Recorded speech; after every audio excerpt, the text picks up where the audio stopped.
Cek, assalamualaikum.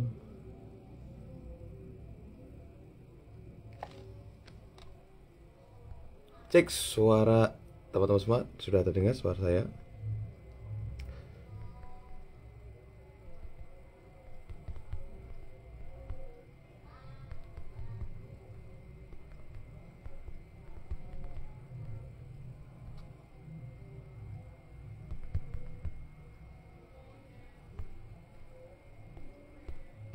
Cek, teman-teman, apakah suara saya sudah terdengar?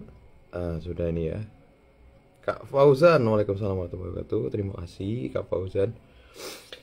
Baik teman-teman, insya Allah kita langsung mulai saja ya, biar bisa sat-set, bisa cepet nanti bahasannya, biar harapannya bisa dapat poin ilmu yang banyak nih dari narasumber kita hari ini. Baik, kita buka terlebih dahulu, semoga dengan demikian bisa lebih berkah dan bisa lebih manfaat ilmu yang kita pelajari nanti. Bismillahirrahmanirrahim. Assalamualaikum warahmatullahi wabarakatuh. Alhamdulillahilladzi arsala rasulahu bil huda wa dinil haq liyudhhirahu 'ala dini kullih wa kafa billahi syahida. Allahumma shalli wa sallim wa barik ala Muhammad wa ala ali Muhammad. Qala rabbi shrah li sadri wa yassir li amri wa uqdatam min lisani yafqahu qawli. Alhamdulillah, puji syukur kehadirat Allah Subhanahu wa taala dengan segala nikmat yang kita terima, dengan segala hal-hal ajaib yang terjadi pada hari kita hari ini, segala kecukupan, kesehatan, rizki, dan segala hal yang tadinya bahkan kita pikir mustahil ataupun hampir sangat minim untuk bisa berhasil, ternyata Allah berikan keberhasilan dan banyak keajaiban-keajaiban lainnya yang tentunya membuat kita semakin yakin dan juga semakin beriman kepada apa yang telah Allah jelaskan dalam Quran dan apa yang telah Rasul contohkan dalam banyak sekali hadis yang memang diriwayatkan oleh ulama-ulama terdahulu. Dan maka dari itu, sebagai wujud syukur kita tentunya berupaya dan berusaha sebaik mungkin untuk bisa mengamalkan dari setiap ajaran yang Islam sampaikan nih, terutama dalam hal membentuk rumah tangga yang mana diawali dengan pernikahan. Nah, pernikahan itu kalau ditarik lagi diawali dengan kejombloan, fase-fase single yang menjadi fase-fase rawan di mana kita dihadapkan banyak pilihan. Ya mungkin ujungnya sama gitu, ujungnya sama-sama nikah. Mau pakai metode ini, ya ujungnya nikah. Mau pakai metode yang begitu, ya ujungnya menikah gitu. Akhirnya kita bingung nih, kenapa harus ta'aruf gitu, kalau yang lain juga bisa nikah, yang lain juga bisa bahagia. Ternyata perkara bahagia, menikah tidak menikah, kemudian senang tidak senang, nemu pasangan yang pas atau enggak pas, itu adalah perkara yang memang sifatnya bonus saja gitu. Nah, mengenai kita memilih jalan ta'aruf kemudian menaati apa yang telah Allah gariskan, itu adalah bentuk ketaatan kita kepada Allah Subhanahu wa taala. Itulah kenapa kita akhirnya dengan semua kemungkinan-kemungkinan dan ketidakjelasan tentunya, karena takdir itu bersifat misteri, maka kita memutuskan untuk memilih jalan ta'aruf dan coba membuka tabir-tabir rahasia takdir kehidupan kita gitu, melalui ikhtiar kita saat ini. Dan diantaranya kita coba untuk belajar hari ini ya, mumpung masih suasana awal tahun ya, masih tahun ketiga dari 12 bulan di tahun ketiga, bulan ketiga dari 12 bulan total ya, trimester 3 bulan pertama dari 12 bulan yang masih keseluruhan secara 1 tahun ya, masih erat hubungannya dengan resolusi ya. Resolusi, kita sering banget bikin target tahunan. Saya pengen nikah tahun ini, atau minimal saya harus belajar nikah untuk mempersiapkan pernikahan tahun ini gitu. Tapi banyak juga yang akhirnya ketika sudah di akhir-akhir tahun gitu, begitu di audit ternyata, wah, ternyata saya banyak yang lupa untuk mencapai target menikah saya. Wah, banyak juga yang akhirnya lupa untuk bisa mempersiapkan pernikahan karena banyaknya mungkin agenda pekerjaannya, ataupun ada distraksi-distraksi lain yang di luar dugaan nih. Ternyata ada agenda-agenda lain yang akhirnya menjauhkan diri kita dari target-target menikah. Nah, kita akan ngobrol dengan narasumber kita yang merupakan orang juga di balik akun dari Mas Putra ya, yang nantinya akan menjawab dari setiap kebingungan dari teman-teman semua. Yes. Karena beliau ini concern di Islamic productivity. Jadi akan membantu kita untuk lebih produktif. Produktif itu sendiri apa? Nanti biar dijelaskan beliau juga. Yang mana kita coba untuk men-tracking sejauh mana sih sebenarnya kita itu mempersiapkan pernikahan. Jangan-jangan cuma sibuk-sibuk aja tapi nggak ada hasil, atau sebenarnya kita itu udah bener gitu. Cuman kita memang masih belum dipertemukan gitu. Nah, biar jelas, biar hati kita juga lebih tenang, nah kita langsung saja join dengan beliau karena beliau juga, saya coba.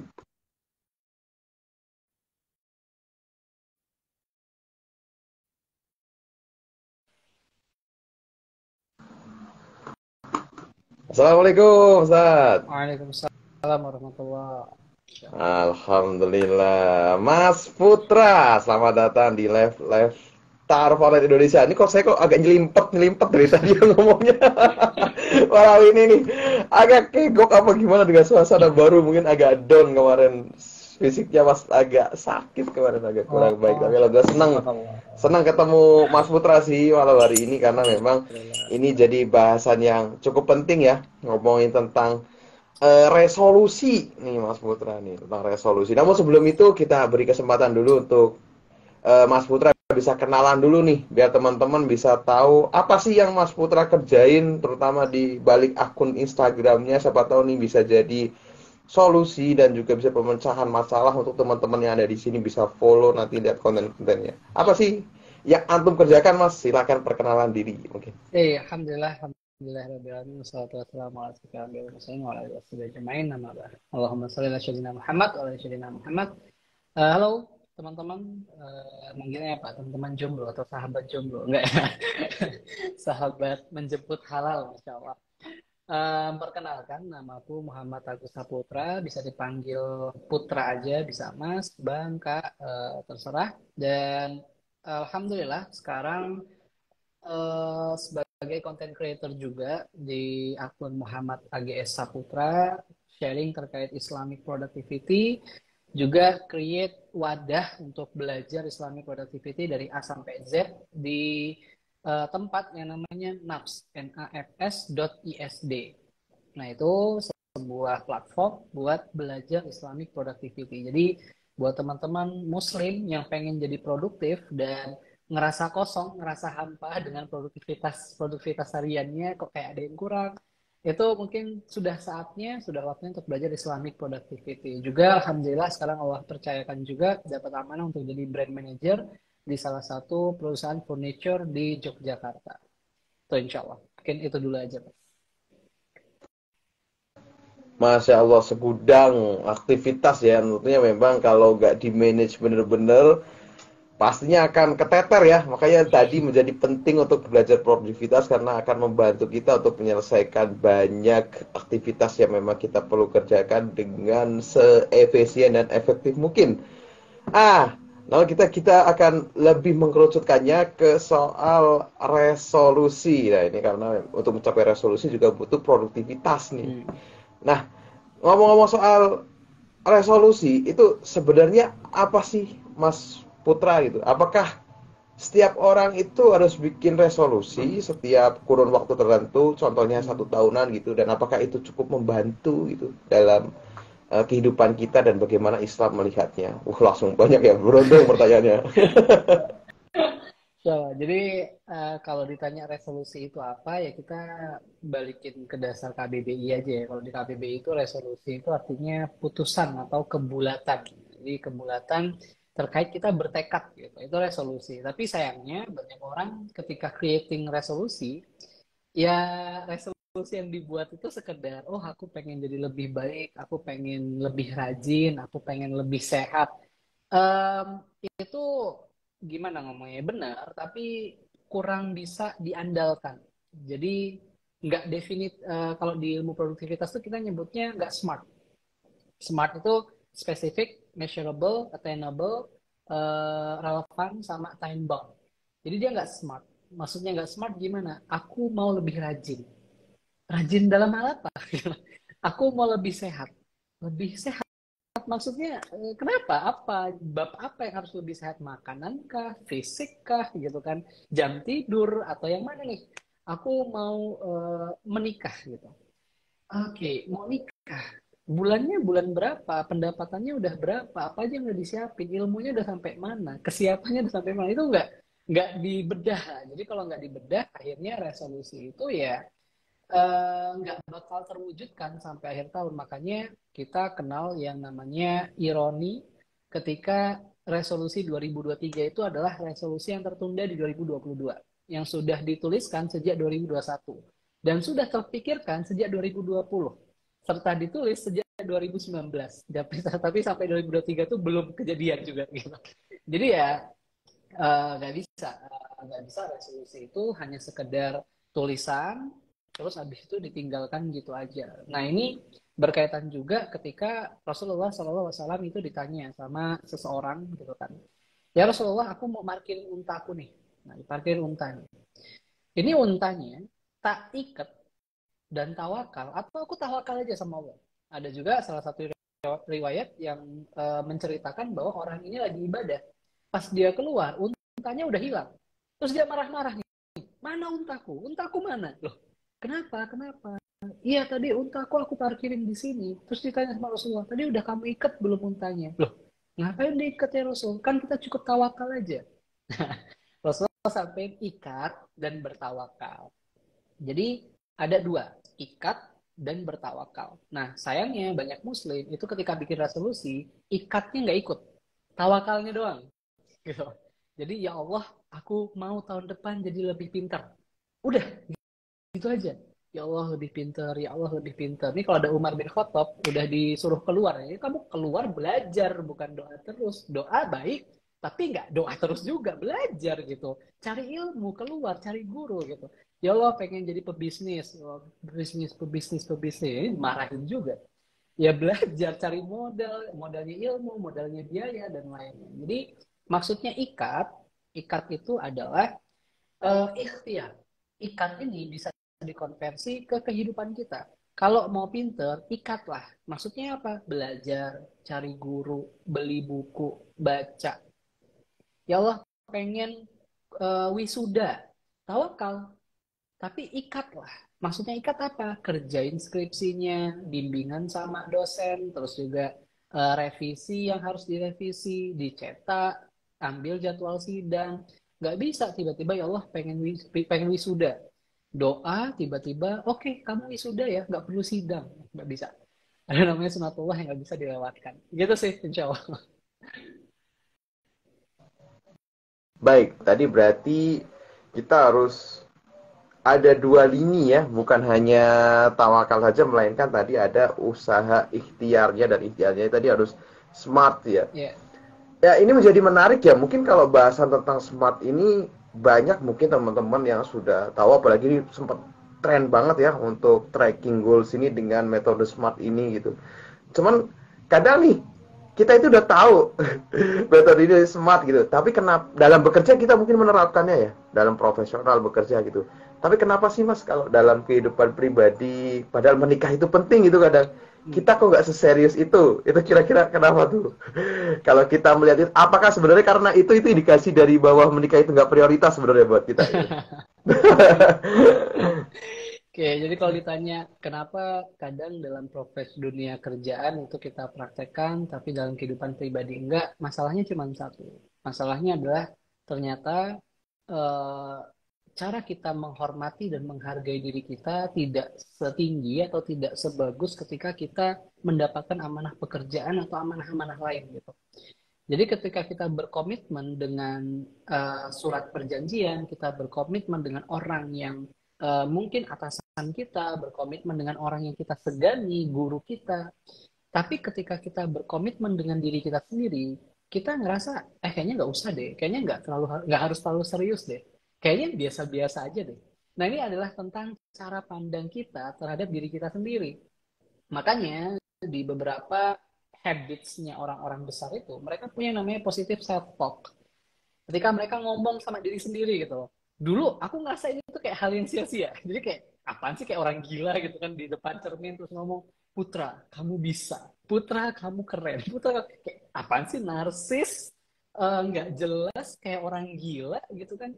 Tapi ternyata lama-kelamaan kerasa. Kerasa maksudnya apa? Oh iya ya, ketika kita janjian sama orang. Beda ketika kita janjian sama diri sendiri. Ketika kita janji sama orang lain, kita berusaha menepati. Apalagi sama orang yang kita suka misalnya, yang kita cintai. Kita, wah itu jangankan apa jalan macet ya, itu hujan badai, ada badai petir, ada longsor tuh dilewatin semua tuh buat menepati. Tapi kalau udah janjinya sama diri sendiri, kita nggak terlalu serius. Nah makanya ini adalah tentang cara kita memandang diri kita sendiri. Kalau kita memandang diri kita itu rendah, memandang diri kita itu nggak penting, memandang diri kita itu nggak akan mampu, maka kita akan mentreatment diri kita seperti itu. Jadi kalau kalian misal punya kenalan teman A dan teman B, teman A ini pinter orangnya, orangnya rajin, orangnya produktif dan lain-lain, kalian akan segan sama orang itu. Tapi kalau si orang B ini males-malesan, hidupnya nggak jelas, kadang ngajakinnya nggak jelas juga, kalian bakal apaan sih ini orang? Nah itu, cara pandang kita terhadap orang A dan orang B akan merubah cara kita bersikap. Namanya perilaku, gitu. Jadi perilaku kita akan berubah ketika perasaan kita berubah. Perasaan kita ke si A, kita takjub, kita kagum, kita respect. Maka kita akan ngomongnya pelan, kita akan coba mendengarkan apa yang dia katakan, kita catat bahkan saran-saran dia. Tapi kalau si B, perasaan kita melihat dia bahwa dia nggak penting. Jadi dia mau ngomong A sampai Z, kita cuma, iyalah banyak ngomong gitu. Nah jadi ketika kamu nggak konsisten atau nggak bisa megang kata-katamu sendiri, berarti kamu punya masalah dengan cara kamu memandang diri kamu gitu. Cara kalian memandang diri kalian, cara kalian menghormati diri kalian. Jadi jangan sampai uh, gimana ya ngomongnya, kita sebagai muslim gitu kan nggak yakin nggak yakin sama diri kita, padahal Allah Subhanahu Wa Taala itu nggak mungkin banget menciptakan kita dan menaruh kita di era sekarang, di zaman saat ini, tanpa punya kelebihan, tanpa punya passion, tanpa punya kekuatan. Padahal Allah sendiri yang jamin, kuntum khaira ummah ukhrijat linnas. Kamu itu umat muslim, orang-orang terbaik, manusia-manusia terbaik gitu. Tapi ya kalau mau jadi manusia terbaik, ta'muruna bil ma'ruf wa tanhauna 'anil munkar. Gitu. Gak bisa cuman, wah aku udah baik nih. Gak bisa, harus ta'muruna bil ma'ruf, mengajak orang berbuat ma'ruf, wa tanhauna 'anil munkar. Cegah orang berbuat yang munkar. So, perbaiki cara kita memandang diri kita, insya Allah itu akan merubah cara kita memperlakukan diri kita. Baik. Ternyata jadi fatal banget ya, itu fundamental banget, dimana ketika kita di kerjaan kemudian dengan kontrak dan lain-lain kita sangat menghormatinya, hujan bledek juga kita tetap kerja gitu kan.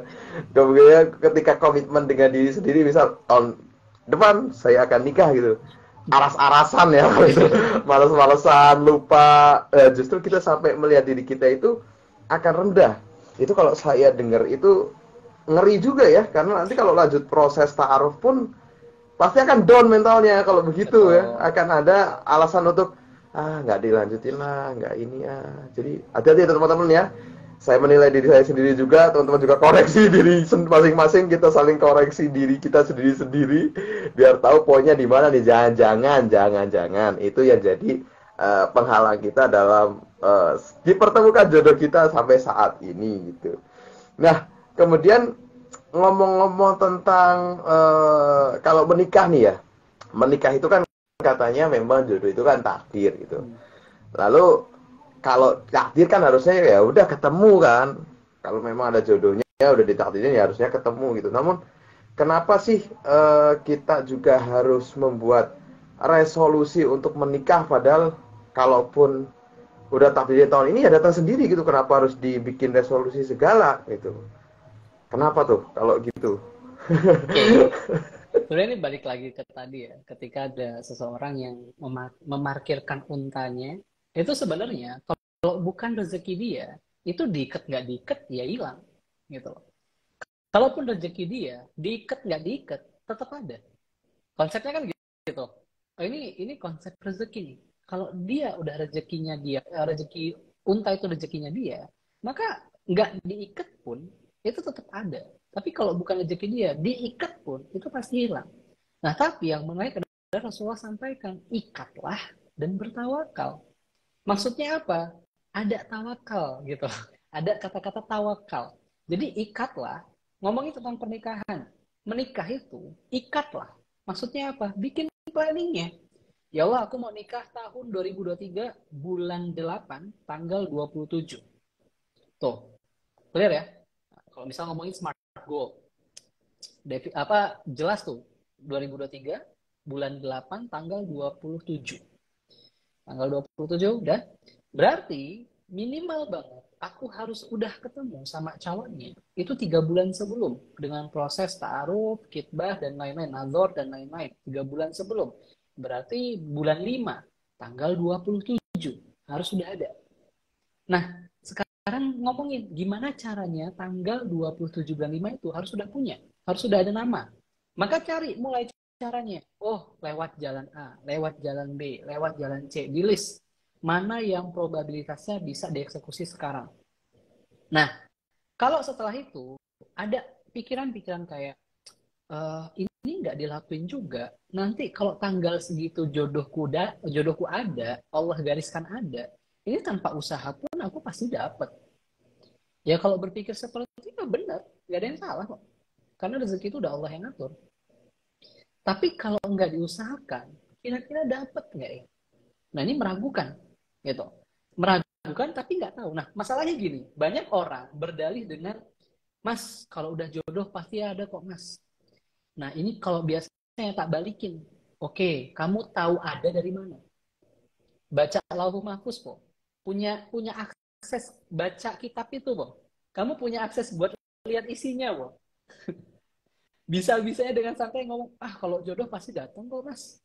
Oke, kamu dapat bocoran dari mana ini kalau boleh tahu? Chat-chatannya dari mana nih? Trailer-trailer dari mana nih? Nggak ada sih, Mas. Ini kan tentang iman, Mas. Lah iya, orang beriman itu malah harusnya berikhtiar. Karena dia paham, ikhtiar itu.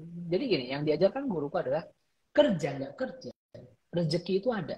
Masalahnya, kerja itu bukan tentang dapat duit aja. Kerja itu, ini bahkan aku dapat dari Ustadz Yopi ya. Ustadz Yopi itu nyampein ke aku, dan aku amazed sama beliau ketika beliau nyampein ini ke aku. Aku baru dapat soalnya ilmu ini. Beliau nanya ke aku, Putra, kerja itu tujuan tertingginya apa menurutmu?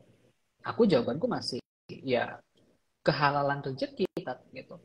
Keringat yang bisa kita keluarkan dapat pahala. Enggak, kerja itu tertingginya tujuannya adalah forgiveness, ampunan. Jadi ketika orang mengejar dari kerja itu ampunan, maka dia akan menggunakan uangnya untuk hal-hal yang baik. Dia akan menjalankan pekerjaannya dengan sangat amanah. Dan dia nggak akan khianat. Dia nggak mungkin menyalurkan duitnya untuk hal-hal yang haram. Nah, maka bagi dia itu ikhtiar. Dan ikhtiar kerja itu bukan untuk memancing rezeki akhirnya, tapi untuk meminta forgiveness, ampunan. Nah, jadi konsepnya adalah ikhtiar kita itu tujuannya mencari ridho Allah. Masalah rezeki Allah yang atur. Gitu. Jadi kalau di tingkatan tertinggi ada, bahkan ya ini pun masih ada perbedaan pendapat. Ada yang bilang bahwa rezeki itu eh, ikhtiar mempengaruhi rezeki. Ada juga yang berpendapat ikhtiar tidak mempengaruhi rezeki. Tapi aku nggak mau berdebat tentang hal itu. Yang mau aku sampaikan adalah, teman-teman, konsep ikhtiar adalah usaha. Dan insya Allah, setiap usaha yang dilakukan dengan niat lillahi ta'ala, dengan tujuan yang baik, dengan mencari ridho Allah, itu dihitung pahalanya. Dihitung. Dan gak ada yang sia-sia. Bahkan sekecil biji zarah pun, itu Allah bales kok. Gitu loh. Jadi lihatnya jangan langsung ke hasil kayak, nanti jodoh ada kok, Mas. Bukan itu problemnya, tapi perjuanganmu itu loh yang Allah catat, yang jadi pahalamu, yang jadi nilai-nilai positifmu nanti di akhirat gitu. Kalaupun nggak dapet bulan 8 tanggal 27, ya nggak apa-apa, tawakal. Tapi kalau dapet, alhamdulillah, tawakal. Jadi jangan lagi menabrakkan. Ikhtiar itu ranah kita. Tawakal itu ranahnya Allah. Itu udah di luar kemampuan kita. Jadi guruku juga sampein batas ikhtiar itu Putra, kita udah maksimal sampai nggak bisa ngapa-ngapain lagi, dan akhirnya di garis nggak bisa ngapa-ngapain itu tawakal masuk di sana. Oh, ini udah di luar kendaliku ya Allah, gitu. Tapi bukan berarti tawakal tidak masuk ke ranah awal, proses, dan setelah. Tapi tawakal masuk semua. Hanya saja ikhtiar itu harus kita perjuangkan. Itu insya Allah. Allah bisa. Masya Allah. Tadi jelas banget ya tawakal itu dari seluruh mengikat seluruh ikhtiar kita ya, bahwa tadi apa namanya, tetap harus ikhtiar walaupun itu merupakan bentuk takdir, karena dalam ikhtiar tadi kita bukannya untuk menguasai takdir itu sendiri karena bukan ranah kita ya, tapi lebih untuk meraih ridha Allah dan juga mengusahakan diri ini biar bisa mendapat keutamaan-keutamaan lainnya sebagai seorang muslim. Insyaallah. Alhamdulillah ya, kita jadi punya konsep di mana orientasinya bukan lagi hasil, melainkan apa namanya, gimana stepnya itu kita pastikan itu baik dan benar sesuai dengan apa yang Allah inginkan dalam rangka mencapai ridhonya ya. Jadi teman-teman di Ta'aruf Indonesia harapannya mulai di set lagi mindsetnya, bukan berarti kalau ikhtiar itu saya harus nikah harus berhasil dong, udah pakai ta'aruf masa nggak berhasil gitu. Ini Islamnya salah nih, jangan-jangan nih udah ta'aruf kok nggak berhasil. Jangan sampai gitu ya, jangan sampai gitu karena nanti ranahnya sudah beda. Nah, kemudian nih menarik nih Kak ya, ketika mungkin nih kita udah bikin resolusi gitu kan. Kayak di bulan-bulan awal tahun gini mungkin masih semangat-semangatnya nih. Listnya masih dimainin gitu kan. Lah, mulai di tengah mulai agak luntur. Ketambah ada kerjaan lah, ada tugas kampus lah, ada masalah rumah lah, dan lain-lain. Akhirnya lupa nih. Nah, pas akhir tahun baru ingat lagi. Waduh, ini gimana nih? Nah, akhirnya tadi ironinya jadi target di tahun depannya lagi, target di tahun depannya lagi. Ini biasanya apa sih yang bikin orang-orang ini akhirnya lupa sama resolusinya sendiri itu? Akhirnya gagal, akhirnya mundur lagi, mundur lagi. Mundur lagi bukan karena memang takdirnya belum nemu, tapi lebih ke nggak usaha, akhirnya mundur, mundur, mundur gitu. Itu kenapa tuh akhirnya dilupakan resolusinya sendiri? Oke. Kalau ngomongin nikah ya, aku tuh jarang banget ketemu orang yang mau nikah tapi lupa sama pengen nikahnya. Biasanya mereka kan selalu ingat sama pengen nikahnya tuh, selalu ingat, selalu kebayang, selalu ingin terpenuhi. Cuman masalahnya di luar itu. Masalahnya adalah kadang nggak pede sama paling umum perekonomian kalau laki-laki.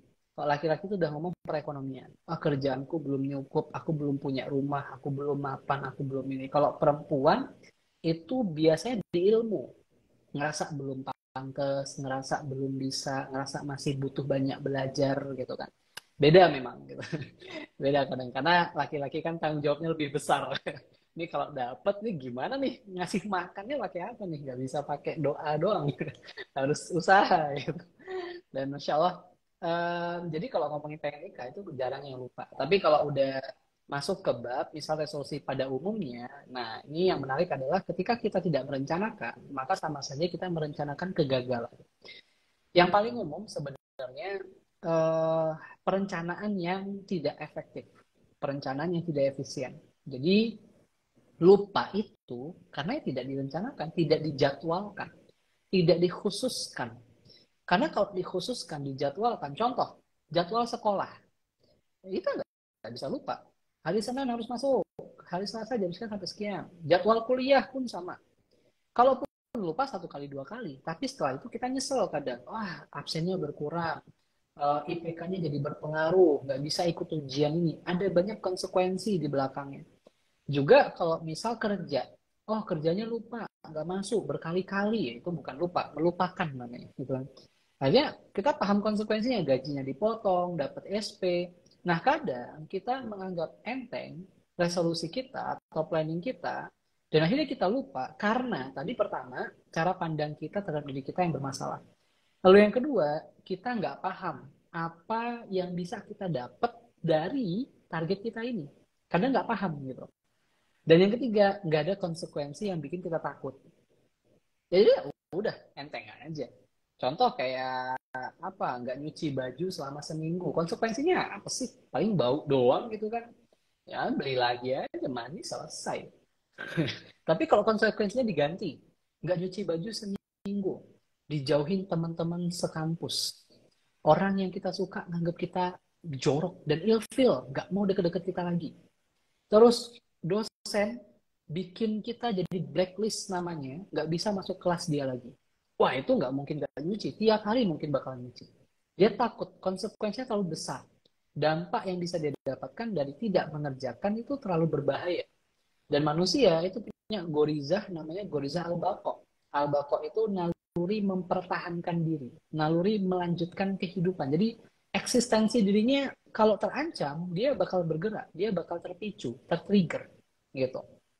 So, jangan sampai tidak merencanakan supaya tidak merencanakan kegagalan. Jadi resolusi tadi kalau bisa dibuat dengan paling minim, paling umum, kita bisa pakai SMART goal. Itu paling umum banget SMART goal itu. Jadi menurutku bisa banget dipelajari. Dan kalau diimplementasikan di pernikahan, SMART goal bisa banget. Nikah tadi, itu contoh awalnya aja aku bilang. Nikah 2023. Oke 2023, tapi bulan berapa? Tanggal berapa? Karena harus clear, 2023 itu panjang. 1 sampai 12 bulannya. Dan 1 sampai 30 tanggalnya. Itu kapan? Gitu. Nah, itu harus clear supaya kita serius merencanakan karena pernikahan itu nggak bisa main-main. Gitu. Baik, alhamdulillah. Memang benar banget sih dengan tadi kita lebih spesifikkan setiap target tadi lebih spesifik, lebih terukur gitu. Kita bisa lebih menerima itu sebagai sesuatu yang jelas yang harus dikerjakan ya. Urgensinya lebih jelas karena ada waktunya juga di sana yang diukur gitu.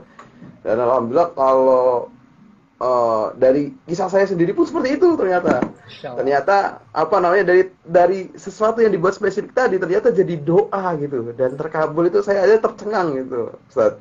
Pas itu terkabul kok bisa pas dengan omongan saya yang dulu saya tulis sampai di kalender itu saya tulis tuh di kalender HP saya Masya iseng Allah. tulis menikah di tanggal ini gitu kan. Ternyata sehari sama targetnya itu masya Allah sampai Oh, sampai tunjukin ke guru, tunjukin ke teman, tunjukin ke apa namanya sekarang jadi istri gitu kan. Ya mereka aja kayak kok bisa ya gitu. Ya nggak tahu gitu. Nggak tahu selisih, gitu jawabannya nggak tahu ya. Nah, itu selisihnya harus sehari. dinikmah ya teman-teman ya. Itu mungkin jadi benar-benar itu impactful banget buat dicatat di kamar misal itu bisa nggak lupa kita. Hmm. Nah, kadang nih, oke lah, katakanlah kita sudah bikin target resolusi tadi sesuai dengan SMART goals ya. Ya udah jelas spesifik, kemudian juga ukurannya jelas, apa namanya kuantitatifnya jelas, ukuran waktu penyelesaiannya juga ada gitu. Nah, namun dalam usahanya nih, misal tidak berjalan mulus katakanlah gitu. Banyak Ya. ujian dan lain-lain akhirnya kayak gagal lah, kemudian sampai susah ngedilnya sampai bisa nador dan lain-lain gitu. Dan kita cenderung mau menyerah gitu kan. Karena kan nikah ini kan stepnya panjang nih, Mas Ya. Putra nih. Nah, kalau dalam panjang itu sendiri terpaannya cukup kuat kan kita nyerah juga. Gimana sih caranya biar kita itu dalam usaha tadi nih biar tetap bisa semangat gitu walaupun kayaknya kok rate berhasilnya kok masih rendah terus kok gini-gini aja itu gimana sih kalau biar pencapaian resolusi step-stepnya itu kita tetap semangat dan enjoy gitu. Oke, jadi kalau tadi selisih sehari, kalau aku tuh selisihnya 2 tahun. Iya, 2 tahun kalau nggak salah. Jadi aku tuh target setelah selesai kuliah, itu targetnya udah nikah. Kalau dari Allah, setelah selesai kuliah kerja, itu pertama orang tua belum ngizinin. Karena tadi harus mapan, harus punya rumah, harus lain-lain gitu. Terus jadi berkaitan juga ya sama semangat tadi ya. Jadi kisah ini harus semangat juga. Karena aku yakin ya, kalau masalah nikah ini insya Allah pada semangat. Udahlah semangat lah gitu. Insya Allah semangat karena nikah ini berkaitan sama gorizah an-nau. Jadi naluri untuk melanjutkan keturunan, naluri mencintai, naluri saling memiliki. Berkaitan sama perasaan. Insya Allah semangat kok masalah nikah itu. Tapi yang bikin jadi nggak semangat itu prosesnya kadang-kadang. Nah, ketika aku nggak direstui sama orang tua, itu aku nggak habis akal, aku nggak kehabisan cara. Aku mencoba untuk diplomatis. Diplomatisnya gimana? Tak hitung. Kalau punya rumah dan mapan, dalam definisi mapan punya rumah, mobil dan lain-lain, tak hitung tuh. Gaji sekian, harga harga rumah mobil sekian, kira-kira umur 80 atau 90 tahun aku baru nikah. 80 90 ya 95 lah paling lama gitu. Cuman kalau sampai siapa yang mau nikah sama 95 tahun gitu. Terus selama satu pekan atau 2 pekan gitu, tiap hari nelponin kalau bapakku udah setuju, mamaku yang belum. Mamaku tuh tak goda terus, ayolah boleh ma ini. Terus senjataku yang paling ampuh adalah aku dari SMP itu udah ditinggal orang tua, maksudnya merantau orang tua. SMA aku ngekos sendiri, kuliah aku juga sendiri, kerja pun sendiri. Jadi udah lama sendiri gitu. Kadang pulang kerja capek itu dilihat bantal guling doang. Itu udah buat kerja besok tuh udah semangat gitu. Dan akhirnya Masya Allah, kadar Allah, orang tua akhirnya ngizinin ketika udah makin aku diplomatis, tak sampai kebutuhannya, urgensinya. Jadi tetap jaga adab ya teman-teman, jaga adab ke orang tua, jaga akhlak ke orang tua. Jangan sampai kita nganggep orang tua kita itu bodoh, nggak ngerti agama, ini gini-gini. Ya itu nauzubillah, jangan sampai gitu. Terus kita diplomatis saja dengan lembut, sampein, alhamdulillah dapat izin. Setelah dapat izin, itu pun nggak langsung ketemu. Prosesnya panjang lagi. Yang ini nggak jadi, yang B nggak jadi, sama yang sekarang yang udah jadi ini saya ditolak 2 kali. Ditolak 2 kali sampai perantaranya itu yang ketiga, ketika ketiga kali dia mau nawarin lagi, Putra mau nggak nyoba sekali lagi? Terus aku bilang, nggak siap aku mas, ditolak 3 kali, hat trick nanti mas. Nggak apa-apa, ini nanti insya Allah diterima, kayaknya dia udah siap gitu. Oke deh, Bismillah mas, coba. Jadi ceritanya kenapa aku ke dia ini, ke istriku sekarang ini. Pertama cuma ngelihat aja, ngelihat dia lagi jualan di food court gitu. Terus tak tanya itu siapa ya gitu. Itu Cindy namanya gitu. Oh, udah nikah belum ya? Belum. Ya udah Mas tanyain dong, tolong. Aku mau nikah sama dia. Jadi ngelihat aja, ngelihat oh ya, mau nikah sama dia Mas. Pertama ditolak, kedua ditolak, ketiga baru diterima, alhamdulillah. Dua penolakan ini bukan bilang nggak semangat, ini udah patah harapan nih, udah pupus harapan saya. Ini kalau ngomongin ikhtiar sudah tidak ada bayangan mau ke sana lagi itu udah nggak ada, udah pupus lah. Tapi ketika ditawarin, ya Bismillah lah, wallahu alam. Walaupun sudah pupus ya udahlah Bismillah aja. Pas ketiga diterima, gitu kan.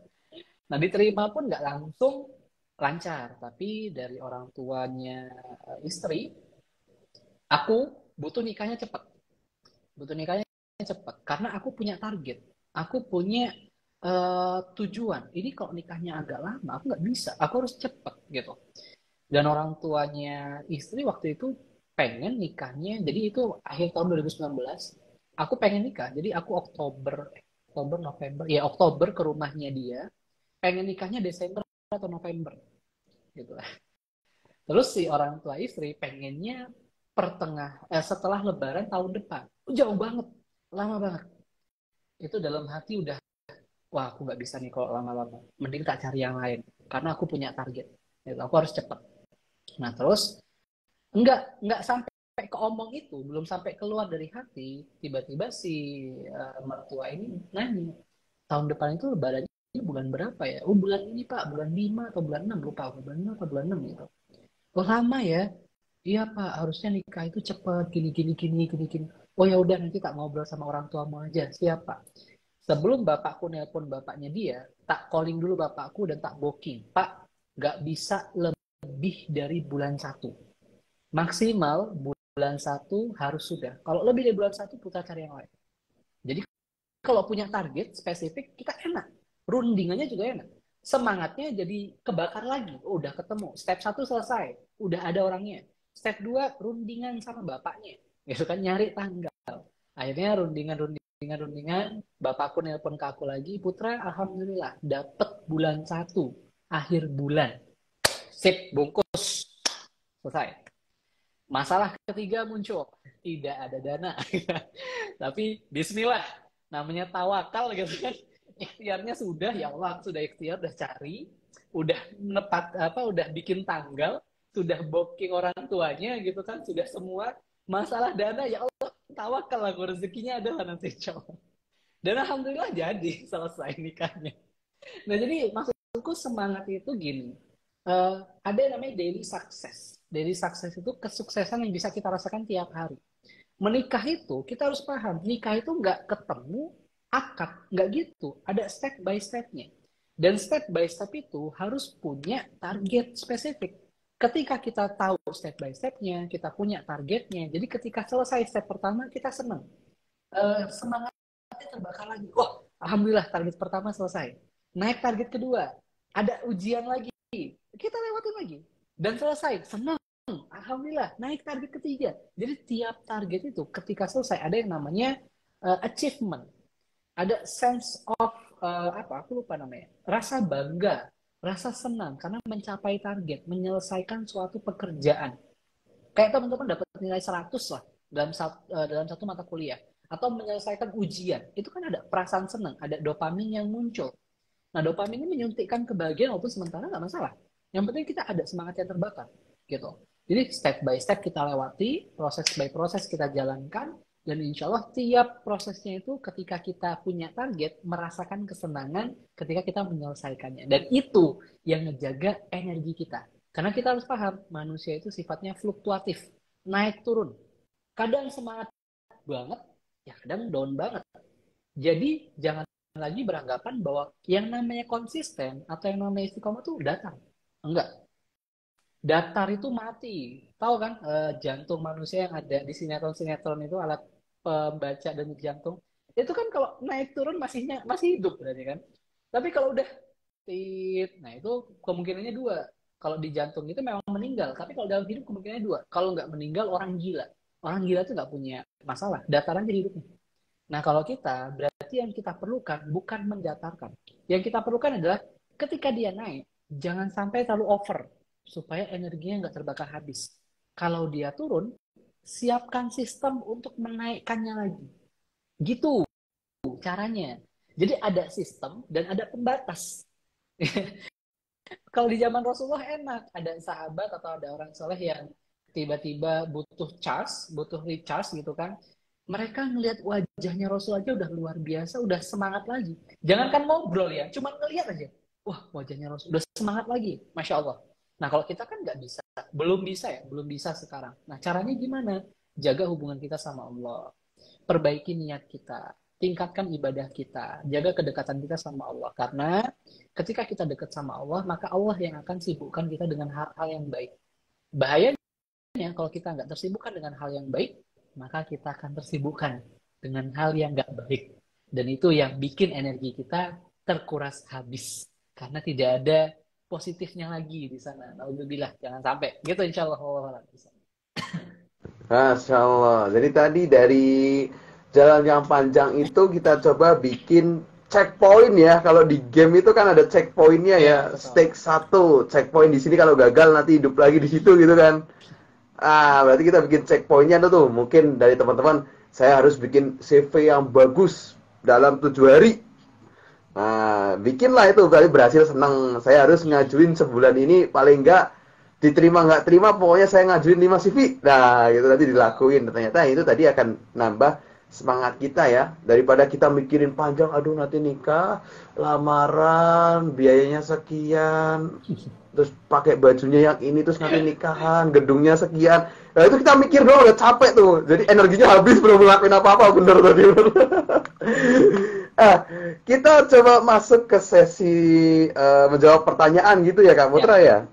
Ini kita coba pilih yang masih punya kaitannya erat dengan materi yang disampaikan biar ngobrolnya lebih searah ya. Ini tadi saya nemu yang bagus nih. Mana nih sebentar.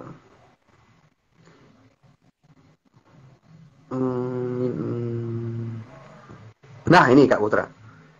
Kak Putra, bagaimana dengan seorang wanita yang sifatnya menunggu namun sudah punya rencana? Oh, bagaimana nih? Mungkin smart goal-nya udah disusun nih. Tapi modenya nunggu nih, gimana nih perempuan nih? Susah ya, juga nih pertanyaannya. ya ini sama kayak aku mau masuk perusahaan A, tapi aku nunggu sampai dipanggil sama perusahaan itu. Jawabannya ente siapa?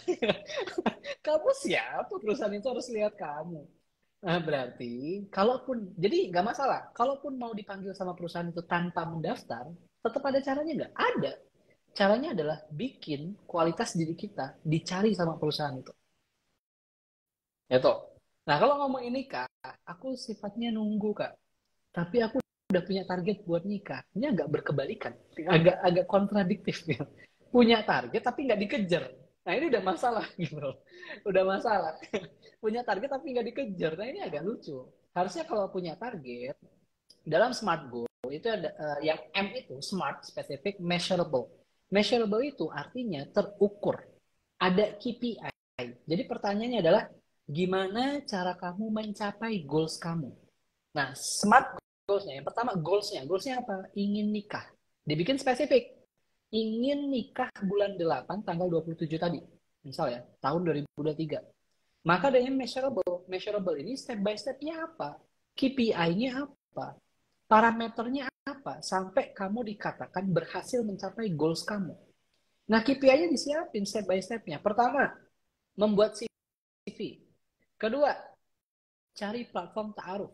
Ketiga, masukkan CV ke platform ta'aruf itu. Keempat, menunggu sampai datang respon atau ada balikan, ada feedback. Kelima, menimbang. Menimbang dan memilih si calon ini bersama orang tua. Diadakan diskusi dengan kriteria dan persyaratan A, B, C, D, E, F, G. Keenam, mengadakan ta'aruf secara online. Itu misal pertama. Ketujuh, mengadakan nazar. Ketemu, langsung, melihat. Kedelapan, kitbah ketika sudah oke. Kesembilan, menentukan tanggal pernikahan. Kesepuluh, membreakdown pesta pernikahan. Acaranya mau gimana? Oh, udah 10 langkah tuh. Belum sampai akad loh. Udah 10 tapi belum sampai akad. Belum setelah akad. Belum ngomongin kontrakan. Belum ngomongin jangka panjang, jangka pendek. Nah, panjang banget tuh. Nah, jadi step by step ini masing-masing punya deadline-nya. Bikin CV, deadline-nya tanggal 15 besok, gitu kan. Masukin ke taruh online, misal tanggal 16-nya udah masuk. Tanggal 17, 18, 19, taruhlah 1 minggu menunggu. Kalau ternyata seminggu belum dapat, ditambah lagi timeline-nya. Berarti mundur. Nah, itu kan sudah di luar kendali kita. Berarti kita cuma bisa naruh jadwal, naruh deadline, tapi kita nggak berkuasa atas hal itu. Maka ya sudah, ditunggu aja. Itu baru proses nunggu gitu loh. Ketika sudah tidak masuk ke ikhtiarnya kita, udah nggak bisa. Nggak bisa kan tiba-tiba admin taruh online, tolong dong ini gini-gini. Walaupun bisa ya, tapi kan taruh online juga banyak yang masuk gitu kan. Tunggu bentar gitu, sabar. Ya harus nunggu juga. Nah itu sudah masuk ranahnya, oh di luar kendaliku. Maka tunggu di sana. Tapi kalau masih bisa diusahakan, ya diusahain. Jangan ditunggu. Gitu insya Allah. Masya Allah, tadi ya, mungkin kita harus membenahi tunggu tadi itu, pengertian tunggu yang sering difahami sebagai wanita itu ya umumnya menunggu. Menunggunya kayak apa nih? Nah, tadi dikasih clue yang sangat penting ya, kata kuncinya adalah menunggu itu adalah ketika kita memang sudah tidak bisa mengikhtiarkannya dalam arti sudah di luar ranah kita gitu. Ya. Misalnya jawaban calon gitu kan. Ya kita udah Iya. ikhtiar nih, udah mati-matian dijawab gitu kan.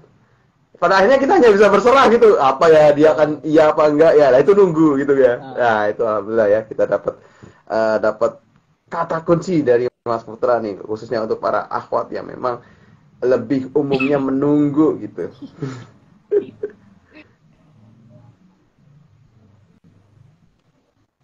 Nah, sekarang ini ada juga nih dengan feedback dengan materi yang Mas Putra sampaikan sebelumnya nih. Mana tadi? Nah, ini. Tadi kan dalam pencapaian resolusi itu mungkin kita mencapai kegagalan ataupun lupa gitu. Nah, untuk memberikan konsistensi kepada diri kita untuk terikat dengan target yang sudah kita berikan, salah satunya kita coba untuk ngasih konsekuensi biar kita punya rasa takut tadi. Sehingga kita coba untuk mengerjakan apa yang sudah kita komitmenkan gitu. Nah, boleh kasih contoh konsekuensi apa yang bisa kita berikan ke diri sendiri misal gagal mencapai target nih, pertanyaan dari Kak Indah Sukmawati. Oke. Eh, Faktanya riset menunjukkan bahwa manusia itu akan lebih cepat bergerak ketika diberikan ketakutan daripada kesenangan. Serius. Dia akan lebih mudah bergerak ketika diberikan ketakutan. Makanya dalam bisnis, dalam jual beli itu namanya scarcity. Scarcity itu ketakutan akan kehilangan kesempatan dibanding memberikan hadiah tambahan. Jadi kalau scarcity lebih ampuh. Ternyata riset rata-rata menjawab ini benar, manusia itu lebih lebih bisa bergerak ketika ketakutan. Contoh juga ada orang gemuk, itu kalau disuruh olahraga, dia mungkin malas-malasan. Tapi kalau dikejar anjing galak, larinya bisa kenceng banget, kenceng banget. Bahkan mengalahkan lari dia sebelum-sebelumnya. Dan dia nggak ngerasa capek. Karena dia takut sama gigi-gigi tajam hewan berkaki empat yang mengejar dia di belakang. Dia udah ngebayangin kalau kegigit ini dikoyak-koyak nih tanganku, kulit-kulitku, daging-dagingku berdarah semua. Sakitnya luar biasa. Maka dia lari sekencang mungkin. Nah, kita juga kayak gitu ya, takut juga ya. Aku bahkan takut banget sama anjing. Udah gonggong itu udah sampai ubun-ubun dah. Wah, udah takut banget. Nah, terkait pernikahan itu gini. Aku juga dulu, jujur ya, dulu tuh aku orangnya males-malesan. Habis subuh pun tidur lagi. Orang yang kecanduan game. Aku parah banget kecanduan game. Udah akut lah, udah stadium 4 kayaknya. Gamer stadium 4 aku. Tapi yang bikin aku berubah karena ketakutan. Ketika mau nikah, tiba-tiba muncul ketakutan. Ketakutannya apa? Ketika udah nikah nanti, aku itu mau jadi suami seperti apa ya? Aku itu bakal dilihat sebagai ayah seperti apa ya? Masa iya sih dengan kondisiku saat ini, si wanita yang akan jadi istriku ini bakal hormat sama aku? Bakal melihat aku pantas sebagai pria yang dia percaya gitu. Itu yang bikin aku takut. Aku takut ngecewain anak dan istriku. Aku takut ngecewain orang yang udah mempercayakan anaknya ke aku. Aku takut banget diriku dipandang gak berguna. Dipandang rendah. Bakokku terganggu. Takut luar biasa. Dan karena ketakutan itu, akhirnya aku merubah hidupku 180 derajat. Aku nahan, habis subuh tuh gak boleh tidur. Itu 3 hari pertama, udah kayak orang mata merah, kepala pusing, kayak apa ya? Kalau udah sakit-sakitan lah, udah kayak orang tipes ya. Sakit banget rasanya. Tapi setelahnya terbiasa, karena aku takut. Gitu. Juga akhirnya baca buku, belajar banyak hal, belajar produktivitas, olahraga. Sampai olahraga tuh badanku sakit-sakit, tetap tak paksain olahraga. Kenapa? Karena aku takut. Aku takut jadi laki-laki yang lemah. Aku takut. Nah, jadi konsekuensi itu nggak harus selalu bentuknya hukuman, kalau kataku ya. Tapi konsekuensi itu bisa bentuknya imajinasi atas kondisi yang paling buruk yang nggak mau kita alami. Karena kalau hukuman itu biasanya nggak terlalu ngaruh. Apalagi kita kadang nggak mau menghukum diri kita, itu terlalu berat. Kalaupun berat, kita menghilangkan hukuman itu secara otomatis gitu. Misal, hari ini nggak baca buku, dihukum bayar 10.000 ke celengan. Itu kalau nggak megang duit, ya gimana? Alah nggak usah lah, lama-lama juga nggak usah diisi juga nggak apa-apa, nggak ada yang menghukum ini. Makanya konsekuensi yang aku harapkan itu adalah berkaitan sama pikiran. Karena begitu hebat pikiran itu bisa mempengaruhi diri kita dan kepribadian kita. So, coba kamu bayangin, hal terburuk apa yang bisa terjadi ke hidup kamu ketika kamu tidak melakukan hal yang seharusnya kamu lakukan. Dan itu ketika Allah menggambarkan tentang neraka. Ada yang pernah ke neraka di sini? Gak ada kan? Alhamdulillah. Begitupun ketika Allah menggambarkan surga. Ada yang pernah ke surga? Belum ada. Allah gambarkan kondisi ketika ini terbaik dan kondisi ketika terburuk. Disediakan 2 hal. Ini hadiah, ini hukuman. Maka kita mengimajinasikan, membayangkan neraka itu Allah gambarkan siksaannya seperti ini, siksaannya seperti ini. Takut masuk neraka. Dan Allah gambarkan surga. Surga itu kayak gini. Masya Allah, pengen masuk surga. Nah, jadi berangkat dari sana. Jadi bukan tanpa dasar kita membuat hal ini. Gitu. Tapi ginilah caranya. Manusia itu yang Allah beri kelebihan adalah akalnya. Jadi manfaatkan akal kita, gunakan akal kita sebaik mungkin. Karena akal kalian bisa menentukan kepribadian kalian, insya Allah. Gitu, Allah. Baik. Alhamdulillah, Insya Allah tadi ya untuk potensi akal itu sendiri dan bagaimana potensi kita dalam tadi ternyata nggak melulu itu tentang hukuman ya yang membuat kita konsisten, tapi melainkan juga kita bisa memberi rasa takut kepada diri kita sendiri. Andai saja itu kita tidak bisa sesuai dengan planning yang kita rencanakan, kondisi terburuk apa sih yang akan kita alami dan itu akan menjadi hal yang sangat mengerikan ya benar sih dengan gitu kita akan berlari lebih kencang dan berfokus dengan fokus yang lebih dalam ya untuk menyelesaikan setiap tantangan yang menghadapi kita dalam mencapai resolusi tadi gitu. Alhamdulillah ya, tadi cukup jelas sekali dan jawabannya juga tadi sudah cukup. Semoga Kak Indah Sukmawati bisa mengambil poin dari yang disampaikan oleh Mas Putra dan kemudian untuk yang sesi terakhir ini mungkin eh dari Mas Putra mungkin boleh ngasih pesan nih untuk teman-teman yang masih berjuang dalam mencapai resolusi pernikahannya ataupun dari semua rangkuman materi ini apa sih yang outcome-nya dari Mas Putra pribadi yang diharapkan untuk pendengar malam hari ini setelah ini disuruh apa itu setelah ini harus ngapain gitu sehingga ini nggak jadi hanya oh ya ya ya ya terus lupa gitu. Nah itu boleh tuh Mas Putra silakan. Oke, pertama yang pengen aku sampaikan adalah nikah itu baik, teman-teman. Nikah itu penyempurna separuh agama kita, insya Allah. Tapi nikah itu tidak selalu terlihat seindah dari konten-konten mungkin ya. Aku paling kurang setuju dengan konten-konten yang terlalu mesra di sosial media. Kayak harus sampai gimana ya? Maksudnya nggak pantas lah gitu. Nggak pantas ditunjukkan kemesraan yang terlalu berlebihan di sosial media dengan dalih bahwa ini berdakwah, mendakwahkan pernikahan, pernikahan muda. Tapi nggak kayak gitu caranya. Karena takutnya banyak orang menganggap bahwa pernikahan itu isinya cuma uwan kayak gitu. Walaupun insya Allah teman-teman di sini aku yakin paham bahwa pernikahan itu nggak selalu isinya uwan. Tapi yang pengen aku sampaikan, nikah itu ilmunya bukan hanya ilmu akad. Akad saya terima nikahnya itu nggak cuma sampai situ.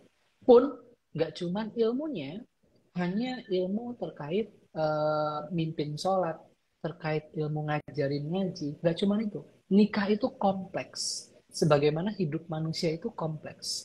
Ada bab yang namanya sunatullah. Ada bab yang namanya kodok kodar. Nah, kalau sunatullah itu maksudnya kodar. Di mana sunatullah ini adalah hukum alam. Bahwa ada hal-hal yang terikat dengan dunia, ilmu dunia. Contoh, ketika pengen nikah, kita bisa lebarin. Ketika ilmu agama penting, penting banget insya Allah, penting. Tapi nggak kalah penting juga ilmu-ilmu lain, ilmu keuangan, ilmu parenting, ilmu manajemen emosi, ilmu komunikasi dengan pasangan, ilmu time management keluarga. Itu nggak kalah penting. Jadi dulu aku kira, jadi jangan ulangi kesalahan yang sama. Dulu aku kira nikah itu hanya bab ilmu-ilmu ngajarin agama aja, tapi ternyata enggak. Ada ilmu-ilmu lain yang harus kita kuasai juga, ilmu-ilmu sunatullah. Tapi bukan berarti ilmu agama jadi nggak penting. Aku bukan di sana poinnya. Ilmu agama penting, tapi harus dilengkapi dengan perangkat-perangkat lain. Didukung dengan perangkat-perangkat lain. Karena dunia jadi kendaraan untuk mencapai akhiratnya Allah. Dan ini yang dicontohkan sama Rasulullah dan para sahabat. Mereka-mereka adalah orang-orang terbaik, orang-orang pilihan. Mereka-mereka adalah orang yang ketika berdakwah tidak mengabaikan hak-hak dan hak-hak untuk istrinya, untuk keluarganya. Karena aku takut banget sama para orang-orang, terutama laki-laki, yang ketika menikah hanya bermodal apa namanya, bermodal tawakal. Udah cukup bagi dia.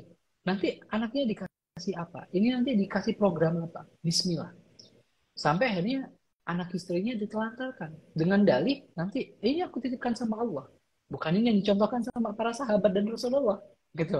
Jadi harus tetap dipikirin baik-baik. Nikah itu tentang dua hal, akil dan balik. Jangan sampai yang siap cuman baliknya, cuman fisiknya. Fisiknya siap, sudah dewasa. Kalau laki-laki sudah, pokoknya sudah ini ya, sudah menginjak dewasa, sudah muncul tanda-tanda fisik ketika itu menandakan sudah balik gitu. Tapi akilnya nggak ikut. Akil itu berkaitan sama akal. Yang dewasa ternyata cuma fisiknya, akalnya nggak ikut dewasa. Maka penting menanamkan ketakutan-ketakutan yang itu akhirnya memunculkan keindahan-keindahan pernikahan. Bahwa kita pengen jadi suami yang seperti apa, kita pengen jadi istri yang seperti apa. Kita takut mengecewakan pasangan kita takut mengecewakan Allah. Kita takut Allah murka sama pernikahan kita. Padahal niat pernikahan itu untuk ibadah, tapi malah menjadi musibah hanya karena malas belajar untuk mempersiapkan pernikahan yang jadi ibadah sepanjang hayat. Barakallahu fikum wa bisawab. Baik, alhamdulillah, jazakallah khair Mas Putra, tentunya jadi renungan dan pengingat untuk kita semua dan teman-teman semua.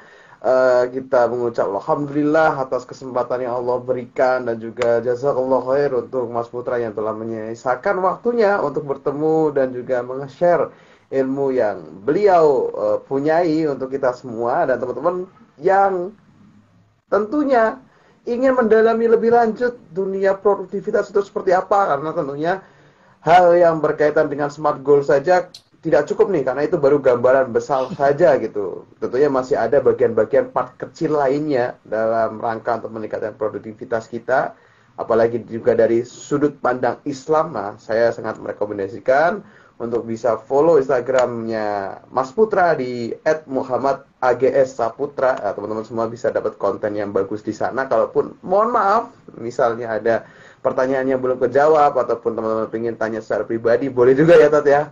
Kontak-kontak di Instagramnya Mas Putra ya, insya Allah. Dan semoga habis ini teman-teman semua ilmu yang tadi dapatkan boleh diterapkan, disampaikan juga ke yang membutuhkan. Semoga itu bisa jadi jariah untuk kita semua. Semoga lingkaran kebaikan ini bisa lebih meluas gitu ya. Kita mengambil peran kita masing-masing untuk saling nge-share kebaikan. Teman-teman semua juga boleh banget buat nge-share kontennya Mas Putra, kontennya Ta'aruf Indonesia. Semoga kita nggak pernah tahu bagaimana hidayah orang itu datang. Semua dengan wasilah membantu orang lain juga, Allah berikan pertolongan juga untuk kita gitu.